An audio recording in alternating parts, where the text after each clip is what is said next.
Welcome back to Talking Dragon Age, the show where I talk about Dragon Age. Today, we're looking into the Void. Now, before we get started, I should tell you guys that there aren't going to be a whole lot of images in this episode, because this, what you're looking at now, this is the best image I could find for the Void. Okay, so let's get started. I mentioned this in the Origin of the Blight episode, but I believe that the Blight comes from the Void.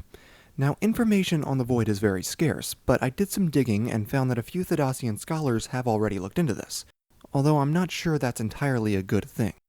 Among them, there are varying ideas of what the Void really is. Moreover, we can't really be sure they're all always talking about the same thing. So let's just try to take this one step at a time and see what we can find. Let's start with the Chantry's idea. They believe that the Void is the antithesis of the Maker's creation. In other words, a place of non-existence. Now, that's kind of hard to wrap your head around, so try not to think about it too much. Now, the Chant of Light has a few things to say about the Void, but the most prominent verse I could find is Threnodies 5:12. All that the Maker has wrought in his hand, beloved and precious to him, where the Maker has turned his face away, is a void in all things, in the world, in the fade, in the hearts and minds of men. Passing out of the world, in that void shall they wander. O unrepentant, faithless, treacherous, they who are judged and found wanting shall forever know the loss of the Maker's love, and only Our Lady shall weep for them. So the Chantry believes the Void is a place in the physical world and or in the Fade that is untouched and unseen by the Maker. I think the Blight could be classified as such. But putting that on hold for a second, let's move on to the Elves. Well, we know what happened when Andruil went there. We also know that, according to legend, the Void is home of the Forgotten Ones. But this would imply that the Void is hospitable. I considered the idea that the mere nature of the Forgotten Ones would allow them to survive here, like they were Darkspawn or something. But then, how was Andruil able to travel there and return? So, here's what we have. Like I said, we can be pretty sure that the Void is the source of the Blight, and that has its own implications. The Blight is evil. It corrupts and destroys everything. Like the Eldrazi or the Flood or 100 other examples, its only purpose is to consume, to pollute, and to destroy. What does that make the Void? The Chantry believes it to be the absence of the Maker's love, the antithesis of existence. The Elves believe it to be a forbidden realm of evil. I see little to suggest they can't both be true. A few things stay consistent across all of these ideas: evil and emptiness. But let's talk about this. The Staff of the Void. Take a look at the inscription here. A weapon that stills the air around it. The inscription is Old Tevinter Imperium. There is strength in absence, absence of weakness and of limitation, absence of caution and of mercy. The Void has always been within. Now, I sincerely doubt this is completely literal. Rather, I think it's meant to illustrate the fact that the Void is not inherently evil. It's just nothing. Now let's compound that with the Codex entry for the Empty Ones.